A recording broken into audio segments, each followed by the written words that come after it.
घरून भांडून आलेत दोघ जण. वर्षासाठी आईचं घर सोडलंय नंदूरावांनी. आपल्या इथे आलेत, पण आपल्या इथे किती दिवस राहतील? मला टेन्शन असं आलंय, घर बघितलंस आणि आपण किती माणसं आहोत, त्यात तुझा बाप येऊन बसलाय. काहीतरी त्यांची सोय झाली पाहिजे असं मला वाटतं रे, दुसरं काही नाही. आई हे बघ, कठीण प्रसंग चालू आहे. आलेत आता 1-2 दिवस बघूया आपण. आणि आपल्याकडे आलेत ना, त्यांना तर आपली जास्त गरज आहे. आणि वर्षाला सुद्धा माहेरपणाचा आनंद घेऊ देत. ऐक, ते राहतील इथे. 1-2 दिवसानंतर जर कदाचित त्यांचा विचार बदलला तर त्यांना जाऊ दे, कारण शेवटी त्यांचं घर ते आहे. हो की नाही? मान्य आहे ना, ते त्यांचं घर आहे, पण त्यांचं भांडण मिटलंच नाही मायलेकांचं. आणि नंदूरावांनी ठरवलं मी जातच नाही घरी. मग ठीक आहे, 1-2 दिवसांचा प्रश्न आहे, पुढे बघू. आता लगेच इतकी घाई करू नकोस तू. त्यांची बाहेर कुठेतरी सोय करायची वार्ता करतेस तू. थांब जरा. अरे मी घाई नाही करत आहे, माझा तुझ्यावर पूर्ण विश्वास आहे. तू काय तुझ्या बहिणीला असं वाऱ्यावर सोडणार नाही ना, जावयाला सोडणार आहे. पण मला असं वाटतं की आता त्यांचा संसार सुरू झालाय ना, तर ती जबाबदारी नंदूरावांनी पण घेतली पाहिजे. आई, नंदूने आपल्या वर्षाची जबाबदारी घेतलेली आहे आणि नंदू बेजबाबदार माणूस नाहीये. मी तसं नाही म्हणत. ऐक, काही ना काहीतरी त्याने विचार केला असेल. 1-2 दिवस आपण वाट बघूया, नंतरच बघू काय करायचं ते.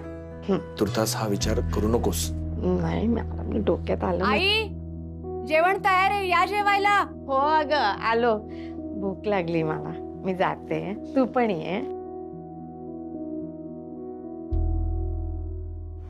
सोडा सोडा. नाही सोडा. नाही जावई बापू सोडा. नाही सासूबाई, मी सोडणार नाही. आई, जावई बापू सोडा. नाही सोडणार. जावई बापू सोडा. हो सासूबाई नाही सोडणार. ऐका माझं, सोड. नाही ऐकणार मी. नाही काय काय काय? थांबा थांबा, काय चाललंय? काय आनंदू? आई, यांना सांग ना सासूबाईंना की मी इथे झोपतो म्हणून. नाही नाही नाही, जावई बापू, तुमचं नवीन लग्न झालंय की नाही? तुम्हाला प्रायव्हसीची गरज आहे की नाही? मला नातू कसा मिळायचा?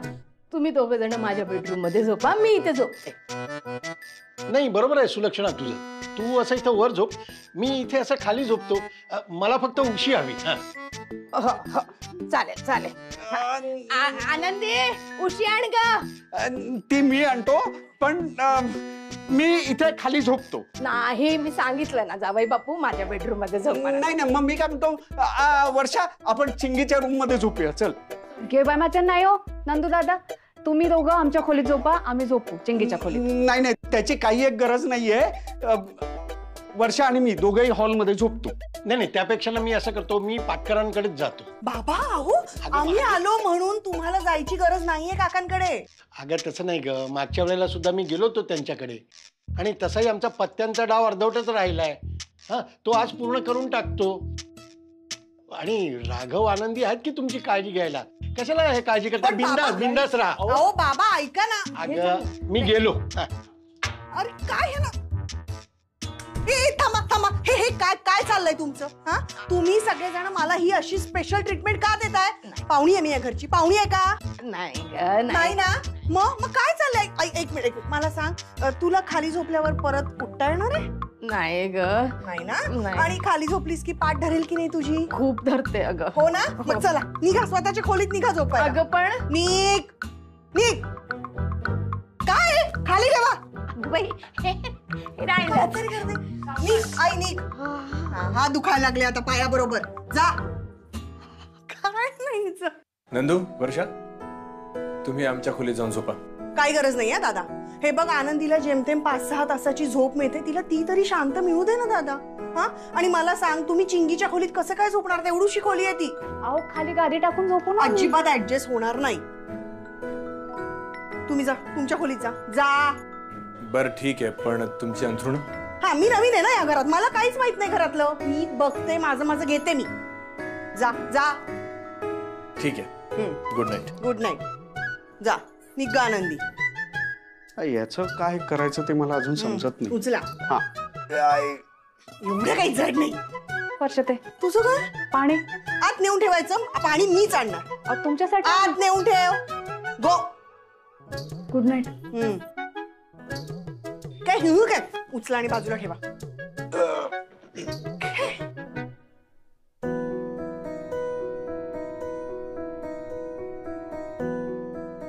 वर्षा पण ना.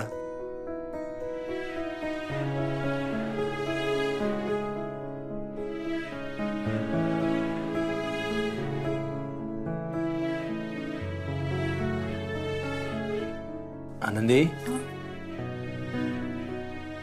काय विचार करतेस?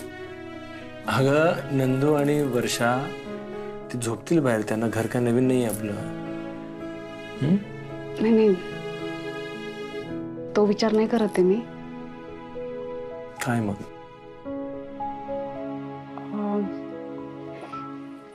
अहो मी काय म्हणते, आपला स्टुडिओ आहे ना, तर तिथे गणपतीचं सगळं सामान आहे. ते सगळं सामान काढते, ती खोली रिकामी करते. का?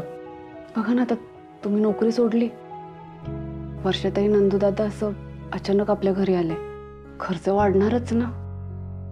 आई बाबांचं आजारपण पण आहेच. ऐक आनंदी, मी करेन सगळं मॅनेज, नको एवढी काळजी करू. नाही पण करूयात ना, मी ती खोली खाली करून देते, मग वर्षातही आणि नंदूदादा तिथे खाली जाऊन झोपते. आणि जे तुझं एवढं सामान आहे, साहित्य आहे, ते कुठे ठेवणार आहेस? नंदूच्या आई त्यांच्या गोडाऊनमध्ये ते सामान ठेवायला तुला परवानगी काय देणार नाही, कारण हे दोघे भांडण करून आले तिथं.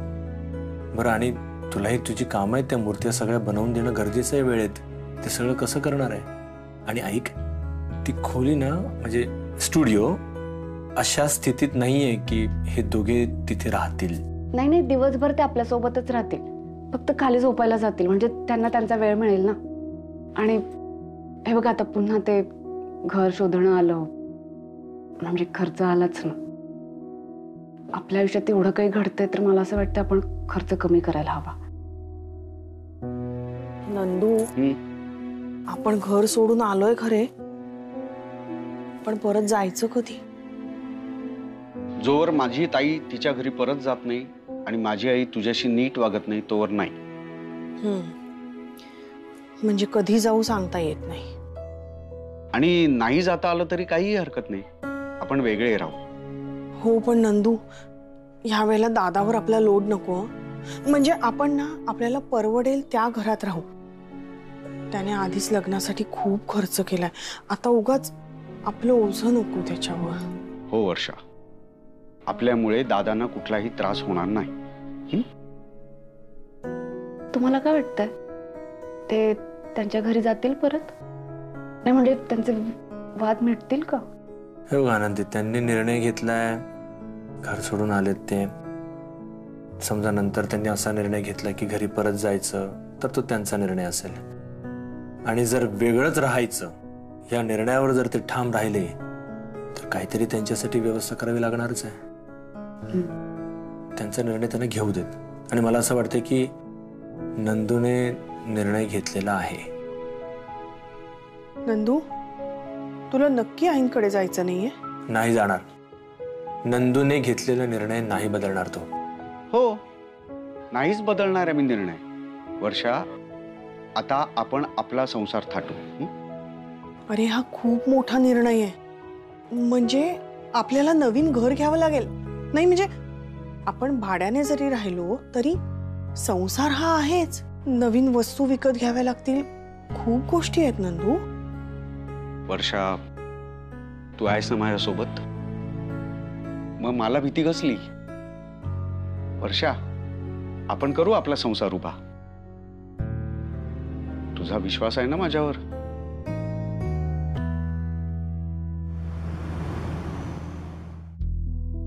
नंदू, तुला आपल्या घराच्या शेजारीच घर बघायचंय? म्हणजे तुमच्या घरा शेजारी मिळालं तर चालेल? कसंही, म्हणजे जिथे लवकर आणि चांगलं मिळेल तिथे. बरं ठीक आहे माझ्या ओळखीचा एजंट आहे, मी त्यालाच फोन लावत होतो. हॅलो, नमस्कार, मी राघव कर्णिक बोलतोय. हां ऐका ना, गेल्या वेळेला आपण फ्लॅट बघितलं होतं बघा. हो, ते कॅन्सल झालं होतं. नाही आता जरा एक थोडा मोठा आहे का? यावी कन्फर्म आहे? हो, अगदी 2 जण, नवरा बायको.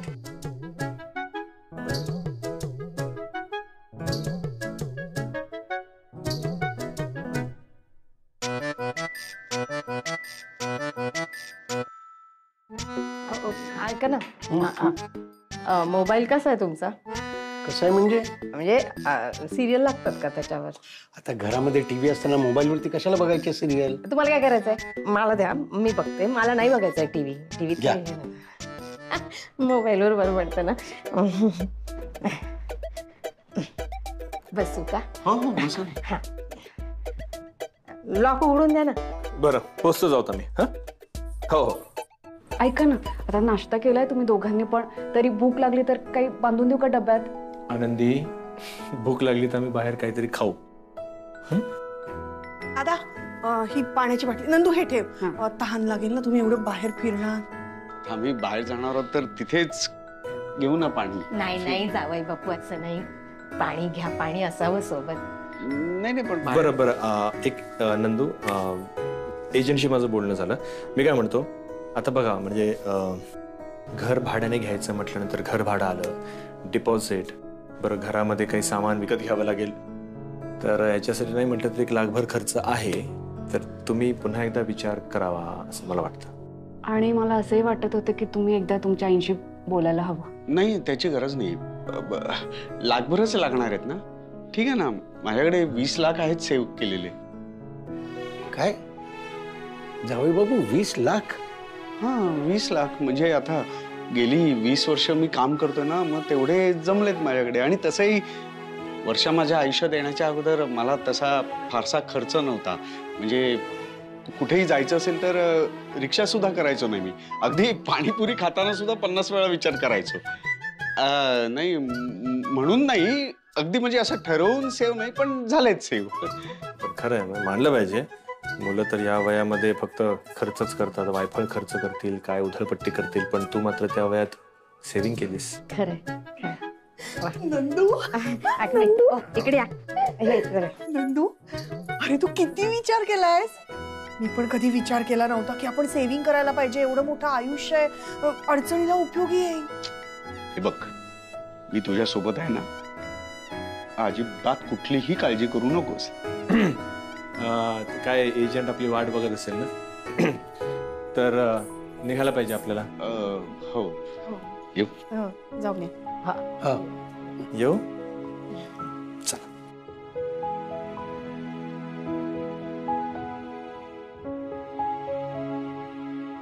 नीट नीट शोधा रे घर. नंदू फोन कर नंतर. हा, 2 वॉशरूम असलेलं शोधा. आणि इंग्लिश टॉयलेट पण पाहिजे ना माझ्यासाठी. राघव दादा, काय कमाल आहे. त्या एजंटनी घरही शोधली आणि आपण ते आता बघायलाही चाललोय. अरे तो एजंट चांगला आहे, त्याचे कॉन्टॅक्ट चांगले आहेत. हा, अरे त्याने असं सांगितलं की 1 BHK अवेलेबल आहे त्यांच्याकडे, पण तुम्हाला 2 BHK हवा आहे किंवा बाल्कनी असं काही? हो नाही दादा, 1 रूम किचन सुद्धा चालेल. आम्हाला वेगळी बेडरूम हवी असं काही नाही. आमच्या दोघांचं फक्त एवढंच म्हणणं आहे की घर तुमच्या जवळ असायला हवं, म्हणजे कसं सगळ्यांना एकत्र राहता येईल ना, म्हणून. चल ऐक ना, म्हणजे तू असं म्हणाला होतास की तुमच्या घराच्या शेजारी तुम्हाला घर मिळालं तरी चालणार आहे, मग आपण त्या एरियात बघूया. नाही, आता सध्या तुमच्या जवळ राहूयात. काय आईला ओळखतो मी, आईचा राग एवढ्या लवकर शांत नाही होणार, म्हणून. ठीक आहे. राघव कर्णिक. रोल कर. हे आहेत राघव कर्णिक. अनेक वर्ष ते या सोसायटीमध्ये राहतात. एक मिनिट तुम्ही. हो सर, एक मिनिट थांबा मॅडम, प्लीज थांबा. हे बघा, मला काही बोलायचं नाहीये आता. प्लीज तुम्हाला आमच्या प्रश्नांची उत्तरं द्यावी लागतील. हे बघा, तुम्ही कोणालाही फोर्स करू शकत नाही. हो, आम्ही तुमची पण बाजू मांडू, पण तुमच्यावर एवढे मोठे आरोप केलेत, त्यावर तुमचं मत काय?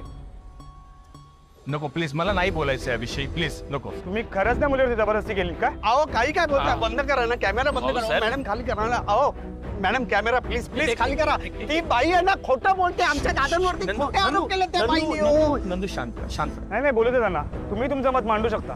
नाही, ऐका एक मिनिट प्लीज. आरोप माझ्यावरती झालेले आहेत, त्यामुळे तुम्हाला जे काही प्रश्न विचारायचे असतील ते तुम्ही मला विचारा. रोल कर. ठीक आहे.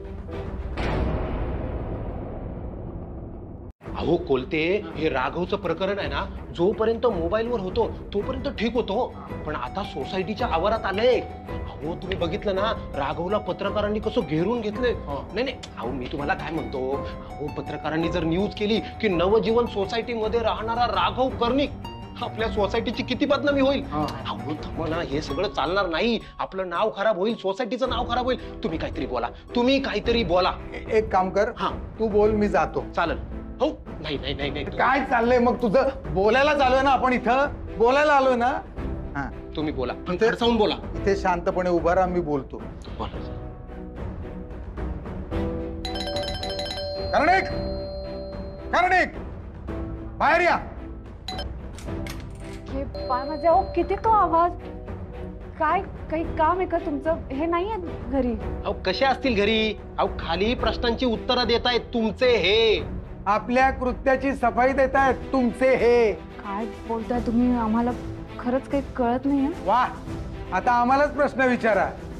हे बघा, राघवनी काय केलं याची उत्तरं बाहेर द्यावी लागतात. परत त्याच्याशी आमचा संबंध आहे म्हटल्यावर लोक आमच्याशी बोलतील का नाही याची आम्हाला भीती असते. आणि आता तर काय, आता तर पत्रकार आले सोसायटीच्या कंपाऊंड मध्ये प्रश्न विचारायला. पण माझे पत्रकार आले? अहो वहिनी, पत्रकार आलेत राघवची मुलाखत घ्यायला. वहिनी काय माहिती का, आमची लहान लहान मुलं आहेत आणि त्यांना आम्ही शाळेत सोडायला खाली उतरलो का तिथे पत्रकार बसलेलेच आहेत आणि ते आम्हाला ना नको नको ते प्रश्न विचारतायत. उद्या त्यांनी आम्हाला तुमच्याबद्दल काही विचारलं तर आम्ही काय सांगायचं त्यांना?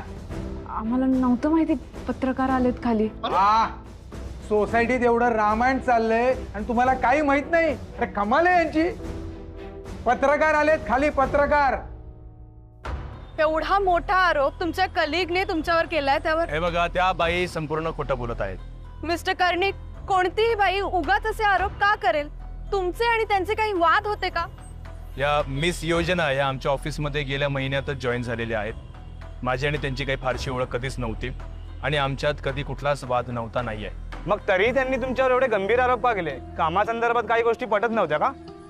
हे बघा, मिस योजना या उत्तम काम करत होत्या.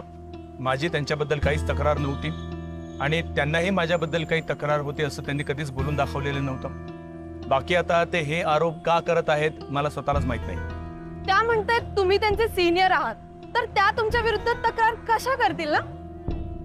या प्रकरणानंतर तुम्हाला कामावरून काढून टाकले का? नाही, मी स्वतः नोकरी सोडलेली आहे. म्हणजे तुम्ही जिथे काम करता तिथले तुमचे कलिग्सच तुमच्या सोबत नाहीयेत? म्हणजे त्यांनाही असं वाटतं का की तुम्ही योजना यांच्यावर हात टाकला? नाही, एक मिनिट. हे बघा, मी नोकरी सोडली, मी राजीनामा दिला, याच्या मागे एकच कारण आहे की या प्रकरणामुळे माझ्या फर्मला काही प्रॉब्लेम होऊ नये म्हणून. बाकी आणि माझ्या कलिग्सना माझ्यावर विश्वास नाहीये. त्यांना विश्वास असो किंवा नसो, पण मला माहिती आहे की या मिस योजना जे काही बोलतायत तसं मी काही केलेलं नाहीये. म्हणजे मिस योजना जे बोलतायत त्यात काहीच तथ्य नाहीये, त्या उगाच आरोप करतात कारण नसताना. ते तुम्हाला तरी पटतंय का मिस्टर कर्णिक?